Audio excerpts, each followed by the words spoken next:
Hello guys, ഞാനിപ്പോൾ പാരീസിലാണുള്ളത്. So ഞാനിപ്പോൾ എൻ്റെ സ്കിൻ കെയർ എല്ലാം കഴിഞ്ഞ് ഇപ്പോൾ മേക്കപ്പ് ചെയ്യാൻ പോവാണ്. സോ ഫസ്റ്റ് ഞാൻ യൂസ് ചെയ്യാൻ പോകുന്നത് കുഷ്യൻ ഫൗണ്ടേഷൻ ആണ്. ഇത് ഞാൻ ജപ്പാൻ നിന്നാണ് വാങ്ങിച്ചത്. ഒരു 2 പ്രാവശ്യം ഓൾറെഡി യൂസ് ചെയ്തു, അടിപൊളി. ഇത് ട്രൈ ചെയ്തപ്പോൾ സംഭവം അടിപൊളിയായിട്ടുണ്ട്. ഒരുപാട് മേക്കപ്പ് ഭയങ്കര ഹെവി മേക്കപ്പ് ആയിട്ട് തോന്നുന്നില്ല. അപ്പോൾ ഞാൻ വർക്കിന് ഇത് യൂസ് ചെയ്യാൻ തുടങ്ങി. അപ്പോൾ ഇതാണ് ഞാൻ വാങ്ങിച്ച കുഷ്യൻ ഫൗണ്ടേഷൻ.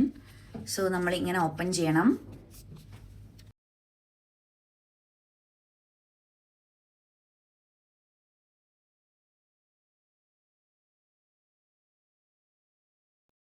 ഇതാണ് കുഷ്യൻ ഫൗണ്ടേഷൻ. സോ ഇതെങ്ങനെ യൂസ് ചെയ്യേണ്ടതെന്ന് വെച്ചാൽ സാധാ ഫൗണ്ടേഷൻ പോലെയല്ല ഇത് യൂസ് ചെയ്യേണ്ടത്. സ്പഞ്ച് എടുത്തിട്ട് ഈ ഫൗണ്ടേഷനിൽ ജസ്റ്റ് ടാപ്പ് ചെയ്യുക.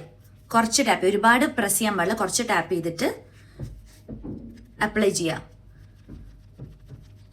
അപ്ലൈ ചെയ്യുമ്പോൾ ടാപ്പ് ചെയ്തിട്ട് വേണം അപ്ലൈ ചെയ്യാൻ. ഇങ്ങനെ ചെയ്യാൻ പാടില്ല, ഉരയ്ക്കാൻ പാടില്ല, ജസ്റ്റ് ടാപ്പ് ചെയ്ത് കൊടുക്കുക.